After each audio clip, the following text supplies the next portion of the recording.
Bismillahirrahmanirrahim. Assalamualaikum warahmatullahi wabarakatuh. Alhamdulillahi ala ihsanihi wa syukru lahu ala taufiqihi wa amtinani. Asyhadu an la ilaha illallah wahdahu la syarika lahu ta'ziman li sya'nihi wa asyhadu anna Muhammadan abduhu wa rasuluhu da'ila ridwanihi. Allahumma salli alaihi wa ala alihi wa ashabihi wa ikhwani.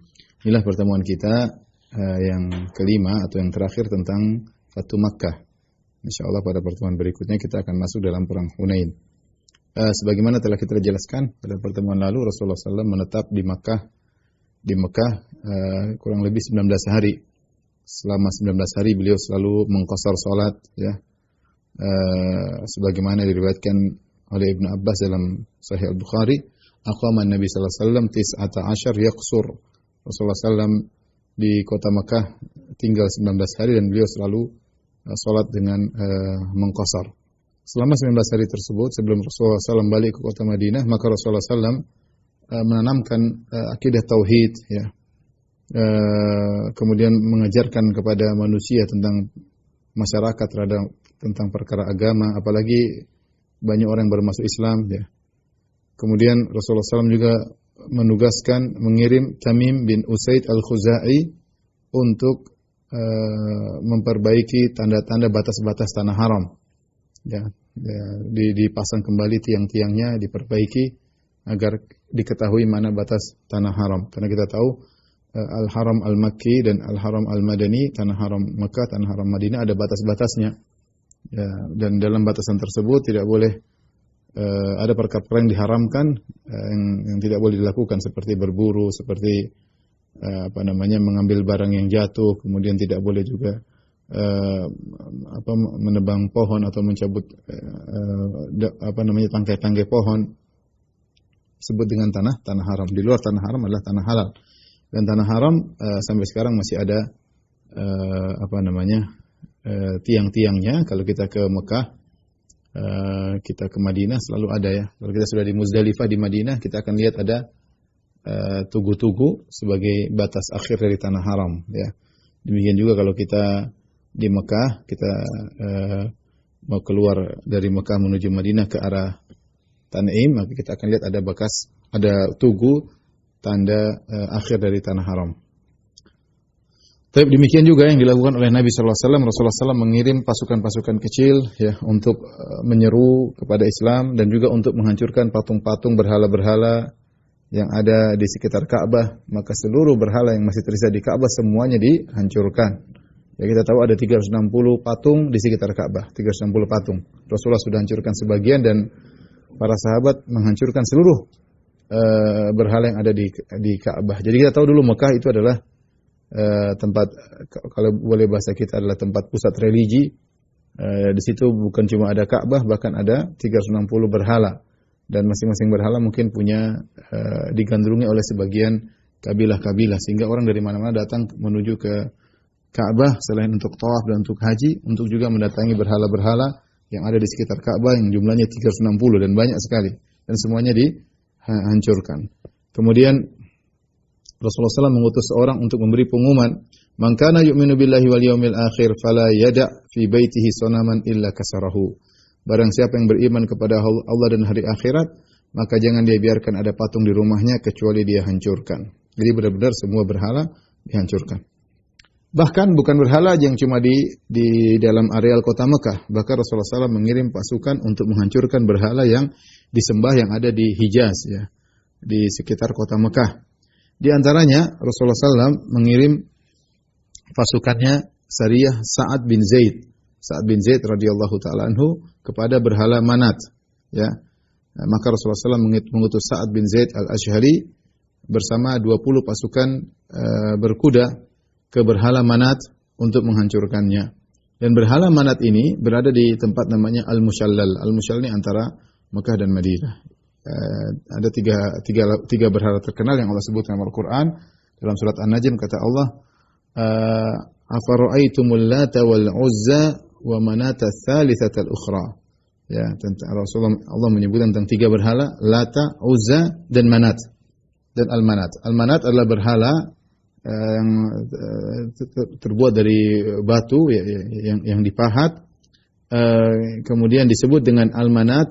Sebagian ulama berpendapat karena terlalu banyak darah yang disembelih di berhala tersebut. Jadi berhala ini banyak orang kalau ingin menyembelih, mereka menyembelih ke berhala Manat, ya.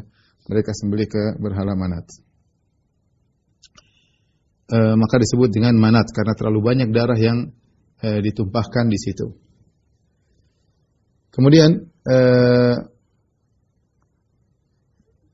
Sa'ad bin Zaid radhiyallahu anhu diutus, yaitu bersama 20 pasukan berkuda, dan diutus sekitar 6 hari di akhir bulan Ramadan, yaitu sekitar tanggal 24 Ramadan atau 23 Ramadan, dikirim untuk menghancurkan berhala Al-Manat, yaitu pada tahun 8 Hijriah, ya.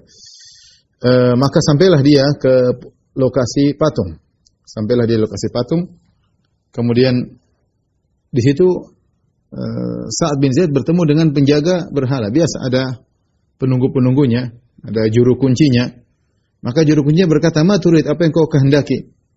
Maka sahabat Sa'ad bin Zaid berkata, "Hadma Manat, aku ingin menghancurkan berhala Manat." Maka juru kuncinya berkata, "Anta wa dzak." Ya, terserah engkau. Maka Sa'ad bin Zaid radhiyallahu anhu segera menuju ke berhala tersebut. Ya, tiba-tiba fakharajat ilaihim ra'atun uryanatun sauda tha'iratur ra'si. Tiba-tiba keluar seorang wanita yang telanjang, tidak berpakaian, berkulit hitam dengan rambut yang berdiri. Tad'u bil wail, kemudian dia menyeru dengan berkata celaka, kemudian wa tadribu sadraha, sambil dia memukul-mukulkan dadanya. Ya, kemudian apa kata penjaga tersebut? Juru kuncinya, dia berkata kepada sahabat, "Manat dunak." Itulah, ya, itulah berhala Manat, itulah Manat, ya. Dan disuruh untuk marah, ya, kepada Sa'ad bin Zaid. Maka fadharabaha Sa'ad faqatalaha, ya. Jadi juru kuncinya menyeru, "Ya Manat, ya Manat, ya, tumpahkan kemarahanmu kepada lelaki ini." Maka Sa'ad bin Zaid radhiyallahu anhu pun datang perempuan tersebut, kemudian dia bunuh wanita berkulit hitam tadi. Setelah mati wanita tersebut, maka Sa'ad bin Zaid masuk ke dalam rumah yang ada di sekitar berhala tersebut, dan masuk ke tempat berhala tersebut, kemudian dihancurkanlah rumah dan berhala tersebut, dan beliau atau pasukan tidak menemukan ada harta apapun yang tersimpan di situ. Mungkin sudah diambil oleh juru kuncinya. Inilah pasukan yang Rasulullah SAW kirim untuk menghancurkan berhala Manat. Demikian juga Rasulullah SAW mengirim pasukan Khalid bin Walid kepada berhala Al-Uzza. Ya, kalau berhala Manat disembah oleh kabilah Khuza'ah, ya. Adapun berhala Uzza maka disembah oleh Quraisy, ya. Orang Quraisy menyembah berhala Al-Uzza, ya. Rasulullah SAW mengirim Rasulullah mengirim Khalid bin Walid dengan 30 pasukan berkuda untuk menghancurkan Al-Uzza. Yaitu sekitar tanggal 25, itu 5 hari terakhir dari bulan Ramadan. Rasulullah SAW di Mekah mengirim orang-orang untuk menghancurkan berhala-berhala. Dan Al-Uzza lokasinya di Nakhlah, dan Nakhlah terletak antara Mekah dan Madinah juga. Ya, dan ini tempat Nakhlah lokasinya dekat dengan Mekah, ya. Dan ini adalah berhala yang paling top bagi orang-orang Quraisy. Makanya ketika dalam perang Uhud, Abu Sufyan pernah berkata, "Lanal Uzza wala Uzza lakum." Kami memiliki berhala Uzza dan kalian kaum muslimin tidak punya berhala Uzza. Jadi mereka membanggakan Al-Uzza, ya. Mereka membanggakan Al-Uzza. Maka Khalid bin Walid dengan 30 pasukan berkuda mendatangi lokasi berhala Al-Uzza, dan dia mendapati berhala Al-Uzza dalam bentuk 3 pohon. Jadi berhalanya dalam bentuk pohon yang dikeramatkan, 3 namanya pohon samurah, ya, pohon samurah, jenis pohon, 3 pohon yang kemudian dikeramatkan oleh mereka, ya. Maka Khalid bin Walid pun menghancurkan atau memotong pohon-pohon tersebut dan menghancurkan rumah yang ada di sekitar pohon-pohon tersebut. Kemudian Khalid bin Walid balik menuju ke Mekah, dan dia kabarkan, "Ya Rasulullah, saya sudah hancurkan Al-Uzza, ya, pohon sudah saya tebang, kemudian rumah yang ada di sana juga saya sudah hancurkan." Maka Rasulullah SAW berkata, "Irji' fa innaka lam tasna' syai'an." Kembalilah, ya. sungguhnya kau belum melakukan apa-apa. Kembalilah, sungguhnya kau belum melakukan apa-apa. Maka Khalid pun balik, ya, menuju ke lokasi Uzza kedua kali. Ternyata Khalid pun dilihat oleh Sadanah, yaitu juru-juru kunci yang ada di tempat tersebut. Ya, kemudian mereka pun segera pergi menuju ke gunung. Ya, dan mereka berteriak, ya Uzza, ya Uzza. Ya, mereka teriak-teriak menyeru-nyeru, Uzza, ya Uzza. Maka Khalid pun datang menuju ke lokasi berhala Uzza. Tiba-tiba ada seorang wanita yang telanjang, ya, nasyiratun sya'raha, sambil menguraikan rambutnya, tahtafin turab ala ra'siyah, sambil mengambil tanah kemudian dilempar-lemparkan di atas kepalanya. Maka Khalid pun segera datang, kemudian dia pun membunuh wanita tersebut sambil berkata kepada wanita tersebut, ya izzu kufraniki la subhanaki inni ra'aitullaha qad ahanaki. Wahai sang wanita yang sungguh besar kekufuranmu, tidak ada kesucian bagimu. Sungguhnya aku melihat Allah telah menghinakan engkau. Kemudian setelah Khalid membunuh wanita tersebut, Khalid balik kepada Nabi sallallahu alaihi wasallam dan mengabarkannya. Rasulullah SAW berkata, tilka al-Uzza, itulah al-Uzza. Dan ini dalil bahwasanya sebagian berhala ditempati oleh sebagian jin, ya, sebagian berhala ditempati jin. Seperti al-Uzza, tadi sebelumnya juga al-Manat. Ada wanita yang keluar yang zahirnya itu adalah jin yang selama ini menempati berhala tersebut, yang bisa jadi terkadang mungkin seorang ketika menyeru berhala tersebut mungkin keluar suara-suara tertentu, ya. Makanya ketika Khalid bin Walid baru menghancurkan menebang pohon-pohon Al-Uzza dan menghancurkan rumah, kata Nabi, lam tasna syai'an, kembali, irji, kau belum melakukan apapun. Ketika Khalid bin Walid balik, ternyata ada jin yang akhirnya kemudian Khalid bin Walid kemudian membunuh wanita tersebut. Itulah Al-Uzza, kata Nabi, itulah Al-Uzza. Kemudian yang pasukan berikutnya adalah Sariyah Amr bin As ila Suwa. Rasulullah SAW mengirim sahabat Amr bin As radhiyallahu anhu ke berhala Suwa. Suwa ini adalah salah satu berhala yang merupakan peninggalan dari berhala kaum Nuh. Bukankah dalam Al-Quran Allah mengatakan, wa qalu la tadharuna alihatakum wa la tadharuna waddan wa la suwa'an wa la yaghut wa ya'uq wa nasra. Pembesar-pembesar kaum Nabi Nuh berkata, ya, jangan kalian tinggalkan Tuhan-Tuhan kalian. Jangan kalian tinggalkan penyembahan terhadap Wad, Suwa, Yaghut, Ya'uq, Nasr. Ini 5 berhala yang ada di zaman kaum Nabi Nuh yang asalnya orang-orang soleh, kemudian dibuat patungnya, akhirnya disembah. Di antara 5 berhala tersebut ada namanya Suwa.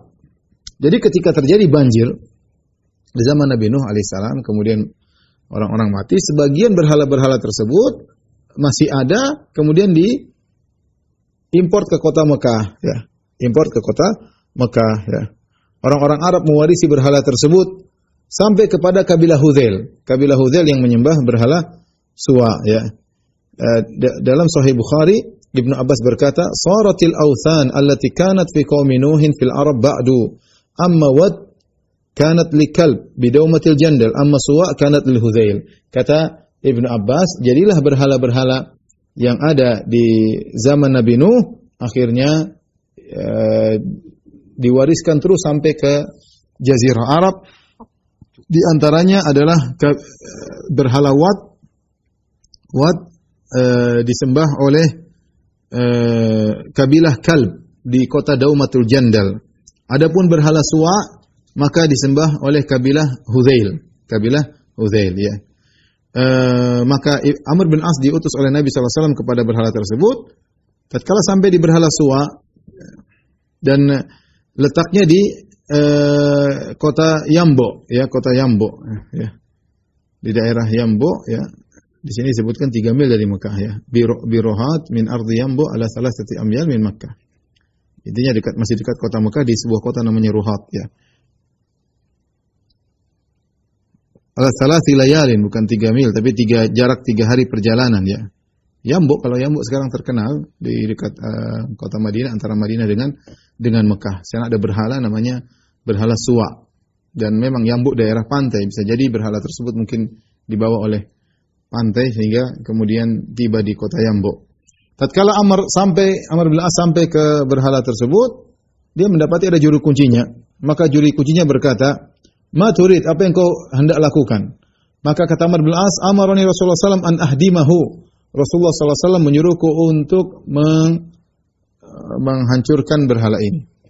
Maka apa kata juru kuncinya? La taqdir ala dzalik, kau tidak akan mampu. Kata Amr, 5, kenapa aku tidak mau menghancurkan berhala ini?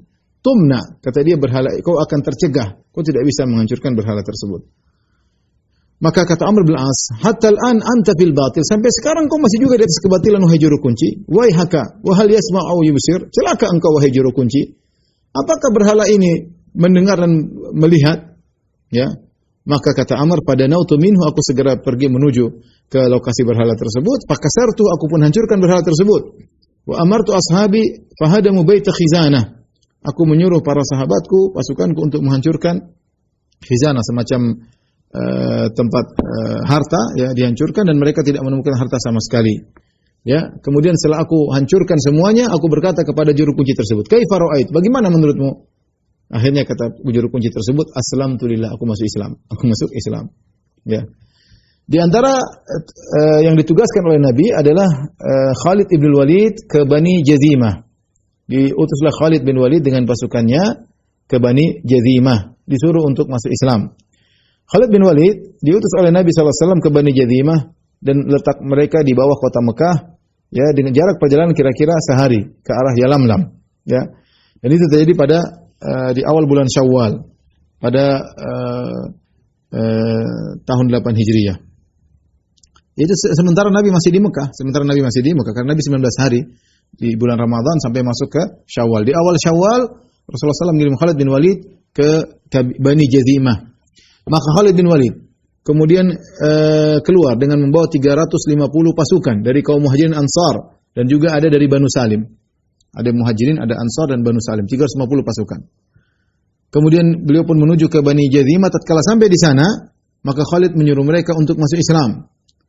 Mereka masuk Islam, tapi mereka tidak pandai mengucapkan aslamna. Mereka mengucapkan soba'na. Karena mungkin mereka terpengaruh, karena semua orang yang dikatakan masuk Islam dikatakan soba'ta. Soba' Rasulullah saja dijuluki dengan sobi'. Sobi' itu orang yang keluar dari tradisi nenek moyangnya, meninggalkan tradisi nenek moyangnya. Sehingga semua orang yang masuk Islam di Mekah diberi gelar dengan sobi'.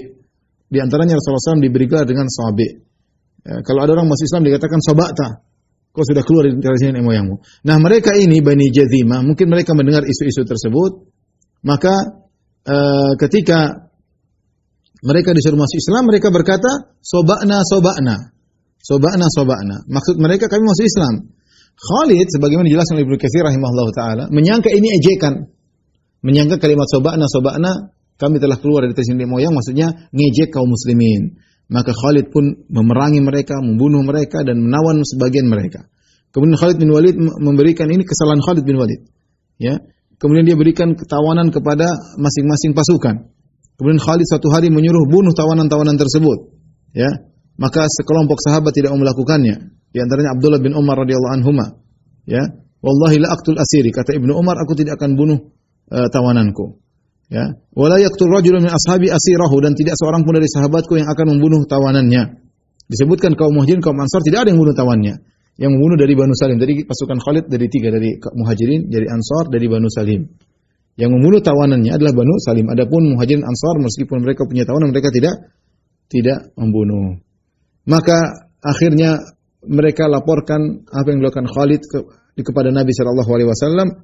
Maka Nabi sallallahu alaihi wasallam mengangkat kedua tangannya. Rasulullah SAW berkata, Allahumma inni abra'u ilaika mimma sana'a Khalid.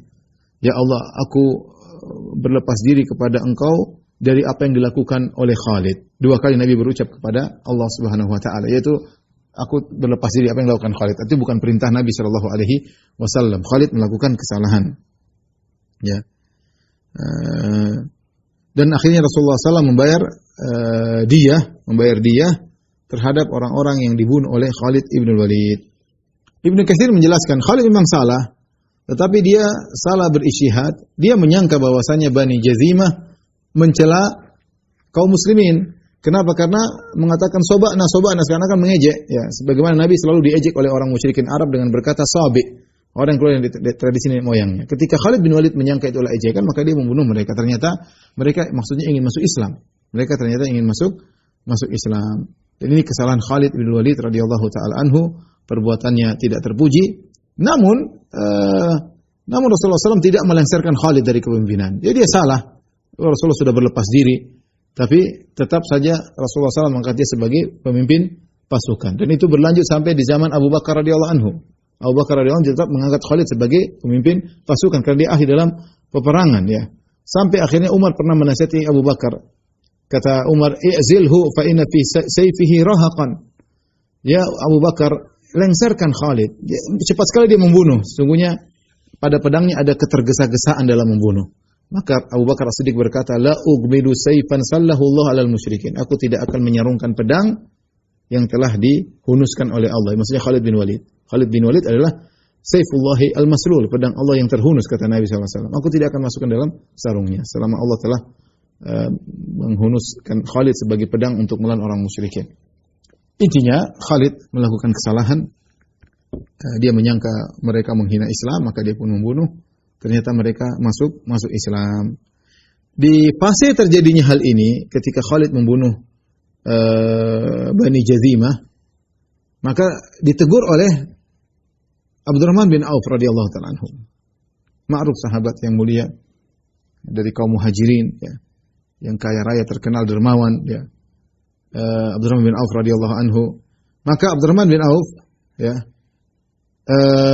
kemudian menegur Khalid bin Walid radhiyallahu taala anhu. Maka terjadi perdebatan di antara mereka, antara Abdurrahman bin Auf dengan Khalid bin Walid radhiyallahu taala anhu. Di antaranya Abdurrahman bin Auf berkata, "Amilta bi amdil jahiliyah fil Islam." Kata Abdurrahman bin Auf, "Wahai Khalid, engkau telah melakukan perbuatan jahiliyah dalam Islam. Kau salah." Ya. Khalid berkata, "Innama sa'artu li abik." Ya. Sungguhnya aku membela ayahmu mungkin ayahnya dibunuh oleh salah seorang dari Bani Jazimah, maka aku membalas ayahmu. Abdurrahman bin Auf berkata, "Kadzabta, kau tidak benar, kau dusta.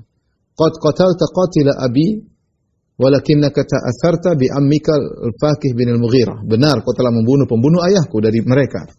Tetapi sungguhnya kau balas dendam untuk pamanmu yang bernama Al-Fakih bin al-Mughirah. Rupanya paman Khalid juga dibunuh dari kabilah tersebut, sebagaimana ayahnya Abdurrahman bin Auf juga dibunuh oleh kabilah tersebut, ya. Dan Abdurrahman mengingatkan ini perbuatan jahiliyah. Maka akhirnya Khalid mencela Abdurrahman bin Auf. Ini sebabnya. Akhirnya Abdurrahman bin Auf melaporkan kepada Rasulullah sallallahu alaihi wasallam bahwasanya Khalid bin Walid mencela beliau. Kita tahu sahabat tidak ada yang maksum. Ya, kita keyakinan Ahlus Sunnah, sahabat mereka punya lautan kebaikan, tapi mereka juga punya kesalahan. Khalid punya kesalahan, sebagaimana sahabat-sahabat juga punya kesalahan, tapi kesalahan mereka sangat kecil, tenggelam dalam lautan kebaikan yang mereka miliki, ya. Maka ketika itu Rasulullah SAW menegur Khalid. Rasulullah berkata, "Ya Khalid, lima tu'dhi rajulan min ahli Badar." Ya Khalid, kenapa kau mengganggu seorang lelaki peserta perang Badar, yaitu Abdurrahman bin Auf? "Lau anfaqta mithla Uhudin dhahaban lam tudrik amalahu."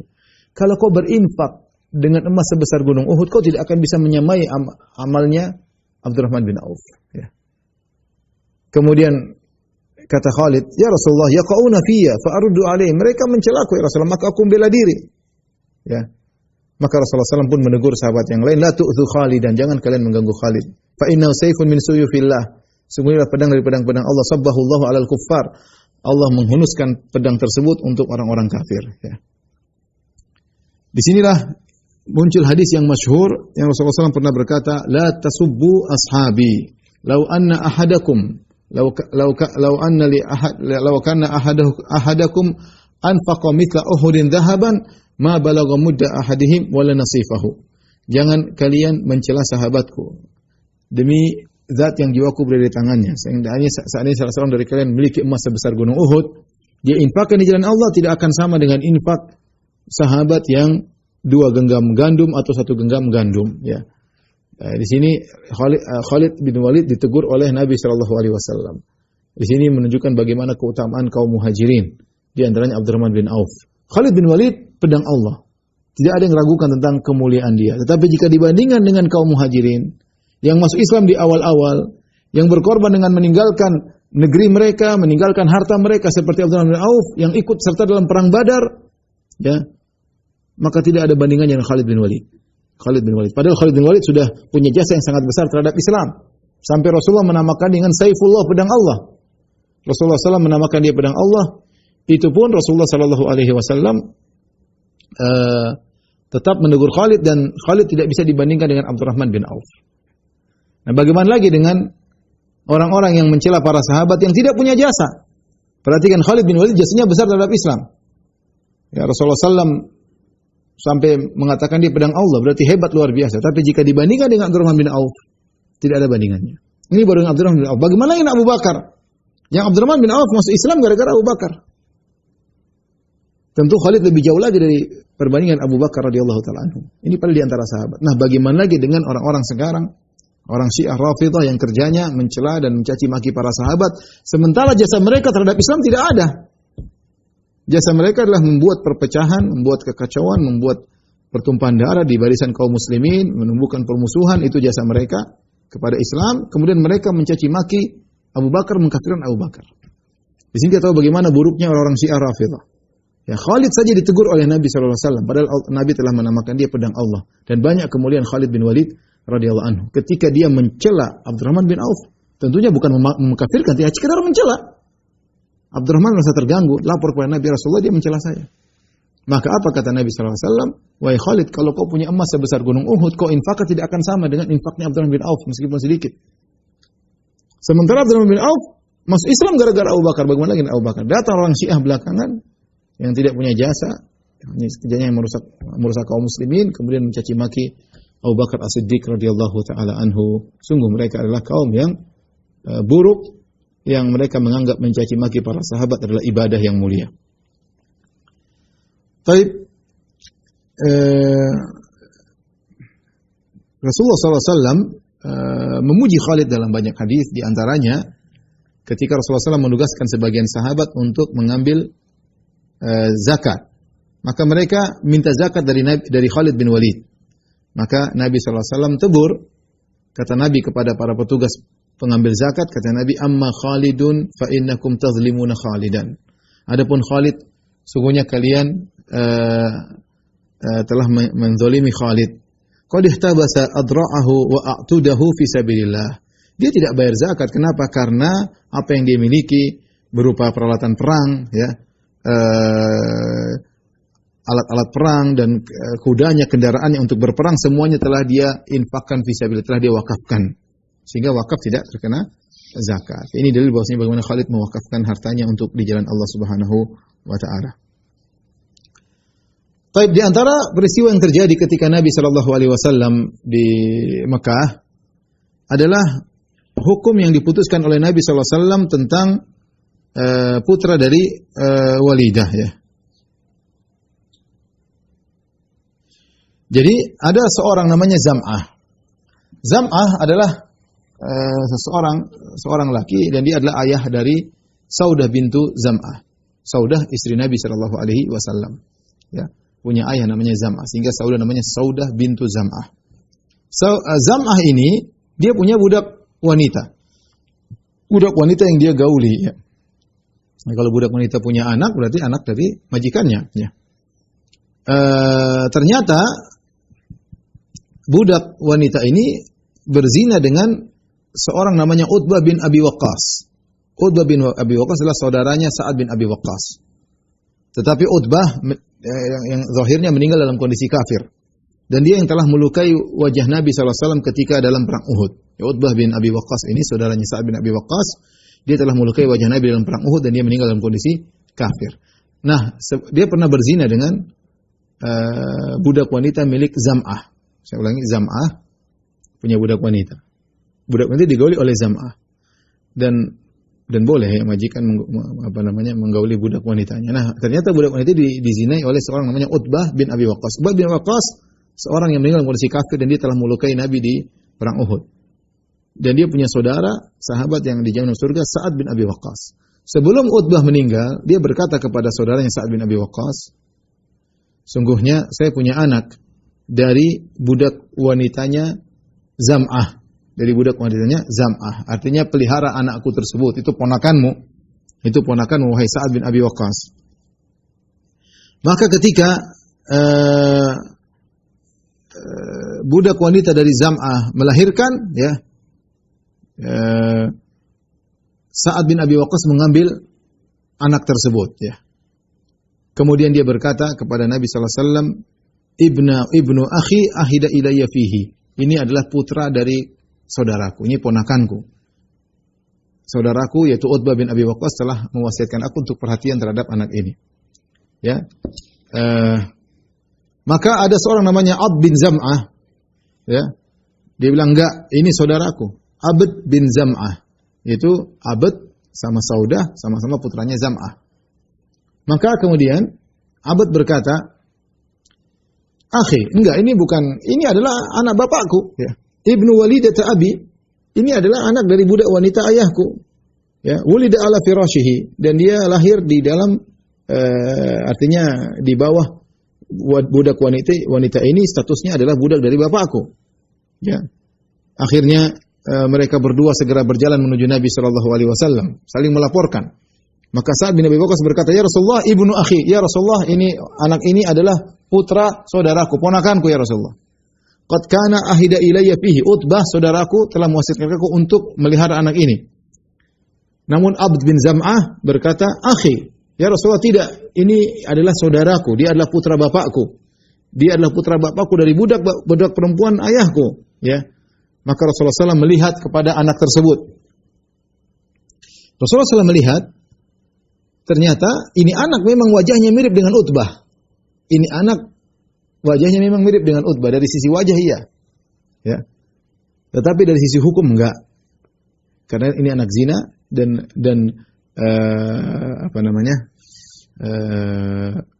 anak ini lahir dari seorang wanita yang di bawah kekuasaan seorang laki, itu Zam'ah.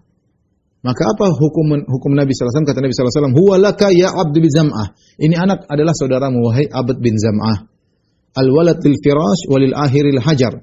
Anak tetap milik bagi pemilik sang budak, yaitu adalah milik Zam'ah. Adapun bagi pezina hanya mendapatkan batu. Ini diambil hukum begini, ikhwan dan akhwat yang rahmatillah subhanahu wa ta'ala. Kalau ada suami istri, ternyata istrinya selingkuh, dan istrinya statusnya masih jadi istri sang lelaki. Jadi si A punya istri. Kemudian ternyata istri si A ini selingkuh. Tanpa sepengetahuan atau dengan sepengetahuan si A. Intinya dia selingkuh, berzina dengan si B. Maka anak dari wanita ini tetap dibinkan kepada sang bapak, ke si A. Kenapa? Dia lahir ketika status sang wanita masih istri dari si A. Ya, ini hukum Islam. Ya, Nabi mengatakan al-waladu lil firash. Anak ini hukumnya kembali kepada sang suami yang resmi. Walil akhiril hajar. Adapun yang berzina dapat batu, itu enggak dapat apa-apa. Ini sebagai hukuman bagi dia, maka anak ini dinisbahkan kepada sang suami yang resmi. Kecuali sang suami menolak, ini bukan anak saya, berarti terjadi mula'anah dan harus pisah. Ya, tapi kalau suami diam-diam saja, dia anggap itu anaknya sudah. Meskipun ini anak mirip dengan lelaki yang berzina. Ini maksudnya dalam kasus ini. Ya. Makanya Nabi melihat bahwasanya ini anak mirip dengan Utbah, saudara yang berzina, Utbah bin Abi Waqqas yang berzina dengan budak wanita ini. Tetapi hukum menunjukkan ini anak ini adalah bin Zam'ah, karena budak wanita ini milik daripada Zam'ah. Ya. Kemudian Rasulullah SAW berkata kepada Saudah bintu Zam'ah, berarti kan kalau ini anak adalah anaknya Zam'ah, berarti ini anak adalah saudara sebapak dengan Saudah, istri Nabi SAW, karena Saudah bintu Zam'ah. Tapi apa kata Nabi SAW? Ihtajibi minhu, wahai Saudah, berhijablah dari anak ini. Ya. Ya, karena ada syubhat, ya.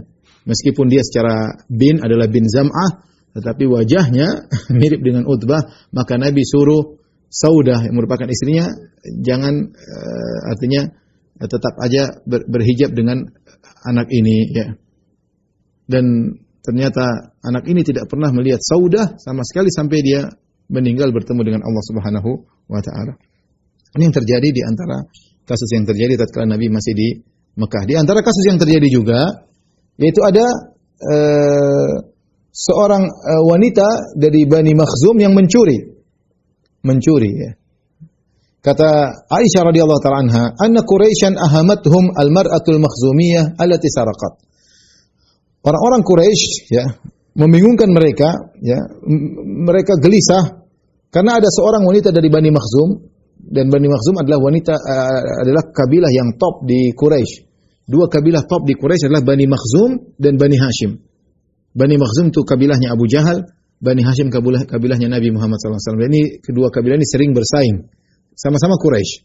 Ternyata ada di antara wanita dari Bani Makhzum yang mencuri. Maka mereka bingung, ini harus dilakukan. Bagaimana ini? Dia mencuri dan harus ditegakkan hukum had. Maka mereka berkata, "Man yukallimu fiha Rasulullah sallallahu alaihi wasallam? Wa man yajtari'u alaihi illa Usama hibbu Rasulillah?" Siapa yang bisa ngomong kepada Nabi agar ini wanita dimaafkan, ya? Siapa yang berani kira-kira ngomong sama Nabi? Paling Usama bin Zaid. Karena Usama sangat disayang oleh Nabi sallallahu alaihi wasallam. Akhirnya mereka pergi ke Usama, kata mereka, "Ya Usama, ini wanita Quraisy, nasabnya tinggi dan segalanya. Bagaimana ini dia melakukan pencurian? Minta tolong kepada Nabi untuk dimaafkan."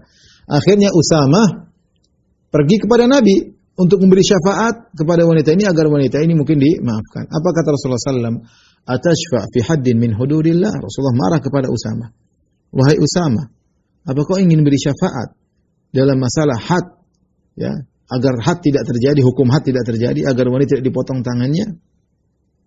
Ya, kata Usama langsung, "Istaghfirli ya Rasulullah, mohonkan ampunan buatku." Kemudian Rasulullah SAW pun berkhutbah, ingatkan ini adalah kesalahan besar seorang berusaha untuk memberi syafaat agar hukum had tidak dikerjakan. Maka Rasulullah SAW berkata, "Ya ayuhan nas, wahai manusia sekalian, innama dhalla man kana qablakum." Sungguhnya orang-orang sebelum kalian tersesat. Kenapa? Annahum kanu idza saraqa fihim syarif tarakuh. Orang-orang terdahulu, zaman dahulu, kalau ada orang yang nasabnya tinggi mencuri, dibiarkan. Wa idza saraqa fihim adh-dhaif aqamu alaihi al-had. Adapun kalau yang mencuri orang miskin, tidak punya nasab, maka mereka menghukumnya dengan menegakkan hukum had. Wa imullah, law anna Fatimah binta Muhammadin saraqat laqata'a Muhammadun yadaha. Demi Allah, seandainya Fatimah putriku, Quraisy, Hashimiyah dari Bani Hashim, bintu Muhammad, putri Muhammad, mencuri, kalau Fatimah mencuri, maka Muhammad akan potong tangannya. Ya. Maka kemudian Rasulullah SAW memerintahkan wanita tersebut ditegakkan hukum had, kemudian dipotong tangannya, kemudian dia bertobat atas perbuatannya dan bagus taubatnya, kembali kepada Allah Subhanahu wa taala. Baik, di antara kejadian yang terjadi ketika Nabi SAW di Mekah, ya, Rasulullah SAW melarang jual beli khamar, ya, dan memerintahkan untuk dibuang, ya. Demikian Rasulullah melarang untuk jual beli patung, berhala, kemudian bangkai dan babi, ya. Al-Imam Bukhari, Imam Muslim meriwayatkan dari Jabir bin Abdullah radhiyallahu anhuma annahu sami'a Rasulullah sallallahu alaihi wasallam yaqul wa huwa bi Makkah 'amal fath. Kata Jabir bin Abdullah, saya mendengar Rasulullah SAW berkata ketika di Mekah, yaitu di tahun Fatu Makkah. Kata Rasulullah SAW, "Inna Allaha wa Rasulahu harrama bai'al khamri wal maitati wal khinzir wal asnam." Sungguhnya Allah dan Rasulnya mengharamkan jual beli khamr, dan jual beli bangkai, dan jual beli babi, dan jual beli berhala. Faqila ya Rasulullah, maka ada yang berkata, "Ya Rasulullah, ara'aita syuhumal maitah?" Ya Rasulullah, kalau bangkai haram, lantas bagaimana dengan minyaknya, lemaknya? Fa innahu yutla biha sufun. Ada manfaatnya Rasulullah. Memang bangkainya najis, tapi minyaknya bisa digunakan untuk mencat kapal, ya, mungkin untuk mendempul atau mencat, ya, minyaknya bermanfaat atau lemaknya. Wa yudhanu bihal julud, dan bisa untuk meminyaki kulit-kulit. Wa yastasbihu bihan nas, dan orang-orang bisa gunakan untuk menyalakan lampu dengan minyak tersebut, dengan lemak tersebut, lemak bangkai. Faqala Rasulullah SAW, "La huwa haram." Kata Nabi, tetap haram, tidak boleh jual beli lemak bangkai, haram hukumnya. Kemudian Rasulullah SAW berkata ketika itu, "Qatalallahu al-yahud." Allah memerangi orang-orang Yahudi. "Inna Allaha lamma harrama syuhumahuma jamaluhu thumma ba'uhu fa'akulu thamanahu." Sungguhnya tatkala Allah mengharamkan, ya, bangkai, minyak daripada bangkai atau lemak daripada bangkai, maka mereka azabuh, yaitu mereka menjadikan lemak tersebut menjadi cair, ya, dicairkan lemak tersebut, kemudian mereka jual minyak lemak tersebut. Ya, kemudian mereka makan dari hasil penjualan tersebut. Ini orang Yahudi pintar, jadi mereka merubah hal tersebut, tetapi Rasulullah SAW mengatakan hukumnya haram, jangan sampai seperti Yahudi ngakal-ngakali syariat Allah Subhanahu wa taala. Kemudian di Mekah juga Nabi mengharamkan nikah mut'ah secara total, ya. Nikah mut'ah pernah dihalalkan oleh Nabi sallallahu alaihi wasallam, ya. Ketika Fatu Makkah, Rasulullah SAW membolehkan nikah mut'ah. Nikah mut'ah maksudnya nikah, benar-benar nikah, ada walinya, ada maharnya, seperti nikah biasa, hanya saja ada temponya, ya, beberapa hari atau beberapa lama, ya. Bukan nikah mut'ah yang dipraktikkan oleh orang Syiah, ya, tidak pakai wali, kemudian terserah berapa, nggak ada batasannya, kemudian tidak perlu tanya istri orang atau tidak, ya, tidak seperti itu, ya. Ya, jangan disangka nikah mut'ah yang pernah dihalalkan oleh Nabi adalah nikah mut'ah seperti praktek orang Syiah, tidak. Ya, tapi Rasulullah SAW pernah melihat para sahabat mereka lama meninggalkan keluarga, maka Rasulullah mengizinkan untuk nikah mut'ah. Sahabat berkata, ya, sebagaimana diriwayatkan oleh Imam Ahmad dan juga Imam Muslim dari Rabi' bin Sabrah dari ayahnya, dia berkata, "Anna Rasulullah SAW naha an mut'atin nisa yaumal fathi." Rasulullah SAW melarang nikah mut'ah ketika Fatu Makkah. Demikian juga dalam riwayat yang lain Rasulullah SAW berkata, "Ya ayuhan nas, inni qad kuntu adzintu lakum fil istimta' minan nisa wa inna Allah qad harrama dzalika ila yaumil qiyamah." Kata Nabi, wahai manusia sekalian, sungguhnya aku pernah mengizinkan kalian untuk melakukan mut'ah dengan wanita, ya. Namun sekarang Allah telah mengharamkannya sampai hari kiamat. Maka hukumnya haram, ya. Jadi nikah mut'ah pernah halal, sebentar kemudian mansukh dan ijma' ulama bahwasanya sudah tidak berlaku lagi, ya. Jadi ini ijma' di antara kaum muslimin, yang menyelisih adalah cuma orang Syiah, itu pun praktek mut'ahnya bebas, tidak seperti mut'ah yang pernah dibolehkan oleh Nabi sallallahu alaihi wasallam. Disebutkan dari Jabir, Umar bin Khattab pernah berkata, "Inna Rasulullah sallallahu alaihi wasallam adzina lana fil mut'ah thalathatan, thumma harramaha." Sungguhnya Rasulullah SAW pernah mengizinkan kami untuk melakukan nikah mut'ah selama 3 hari. Setelah itu Rasulullah haramkan. Wallahi la a'lamu ahadan yatamatta'u wa huwa muhsan illa rajamtuhu bil hijarah. Demi Allah, kata Umar, kalau saya tahu ada orang masih melakukan nikah mut'ah, ya, padahal dia sudah menikah, dia sudah muhsan, sudah menikah, masih melakukan nikah mut'ah, saya akan rajam dia dengan batu. Baik, di penghujung pembahasan kita dengan Fatu Makkah. Fatu Makkah ini ternyata punya dampak yang luar biasa. Kenapa? Karena ketika terjadi peperangan antara Nabi Muhammad SAW dengan kaum Quraisy ini adalah kabilah yang merupakan induk dari kabilah-kabilah orang-orang Arab. Kabilah pemimpin, kabilah tersohor, kabilah yang hebat. Sehingga kabilah-kabilah kecil yang lainnya, mereka nunggu. Kata mereka, kita lihat gimana hasilnya antara Muhammad dengan Quraisy. Ya, kalau Muhammad kalah ya sudah selesai. Tapi kalau Quraisy kalah, berarti kita tidak bisa melawan Muhammad. Karena Muhammad memiliki kekuatan yang kuat, Quraisy saja kalah, apalagi kita. Akhirnya ketika Quraisy kalah ditaklukkan dalam Fatu Makkah dan banyak di antara mereka masuk Islam, akhirnya banyak kabilah-kabilah Arab yang akhirnya masuk Islam juga, ya. Mereka ninduk kepada Quraisy. Quraisy saja kalah, Quraisy saja masuk Islam, maka mereka pun masuk Islam. Itulah yang kata Allah Subhanahu wa taala, "Idza jaa nasrullahi wal fath wa ra'aitan nasa yadkhuluna fi dinillahi afwaja." Jika telah datang pertolongan Allah dan kemenangan dari Allah dan kau melihat orang-orang berbondong-bondong masuk ke dalam Islam, itu setelah Fatu Makkah, ya. Insyaallah kita akan bahas tentang bagaimana cara orang-orang masuk Islam di Amil Wufud, yaitu tahun di mana Nabi menerima banyak delegasi-delegasi dari berbagai macam kabilah pada tahun 9 Hijriah, insyaallah pada pertemuan yang akan datang atau yang berikutnya. Dengan demikian kita selesai dari peristiwa Fatu Makkah. Insyaallah pertemuan berikutnya kita akan masuk dalam perang Hunain dan juga perang Taif, ya. Wallahu a'lam bishawab. Ini saja yang saya sampaikan. Kurang lebih saya mohon maaf. Wabillahi taufiq wal hidayah. Assalamualaikum warahmatullahi wabarakatuh.